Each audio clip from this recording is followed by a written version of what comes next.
እነዚህ ቅብያ መነሳት አልችልም። ይሄ ለሁለት እንዲከፈል ይሄ አብጧል። አፈን ከፍቼ ምግብ መብላት አልችልም። ይሄው እንደ ከማበጥ የተነሳ ይሄ ሁለቱ አፎች አይከፈቱ። ስለዚህ አለና ዘይት ጨመረ። ሂድ በቃ አለ። እዛ በኋላ ይሄው አሁን ኖርማል ነኝ። ምንም አይነት በሽታ የለብኝም። በጣም አሞኝ ነበር። ያመመኝ ጆሮዬ ሁለቱ አብጧል። እዚህ ጋር እንደዚህ አብጦ ምንም አይሰማም። ከዛ ልጄ እንዲህ አለችኝ፣ አባ ሐኪም ቤት ከምትሄድ ነቢይ ሳራ ቸርች ሂድ፣ አንተ እኮ ወገብህ ላይ ብትመታ ትፈወሳለህ አለችኝ።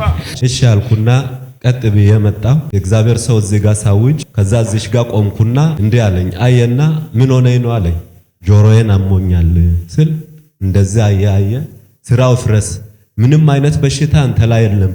እነዚህ ቅብያ መነሳት አልችልም። ይሄ ለሁለት እንዲከፈላል። ይሄ አብጧል። አፈን ከፍቼ ምግብ መብላት አልችልም። ይሄው እንደ ከማበጥ የተነሳ ይሄ ሁለቱ አፎች አይከፈቱ። ከዛ እዚህ ጋር አየኝ። ይሄ ምንድነው አስቀመጥከው አለ። ጤጥ ነው ያልኩት። ለምን አስቀመጥክ ሲል ንፋስ ሲገባ ይወጋኝ፣ ለዛ ነው አለ አልኩት። ከዛ አውጣለና ምንም አላለም። አንተ ላይ የተሰራ ስራ አለ፣ ስራቸው ይፍረስ። ምስጢር ነው አሁን ላንተ አልነግርም እዚህ ጉባኤ መአል። ስለዚህ አለና ዘይት ጨመረ። ሂድ በቃ አለ። ከዛ ከዚህ መሄድ እንደጀመርኩ አላበኝ። ወደ ሰቻ ነው መሄደው። ሙሉ ሰውነት ዝም ብሎ ውሃ ሆነ። ከዛ በኋላ እንደት አሁን ይከፈታል እንዳፈ ብዬ እንደሳረግ ይከፈታል።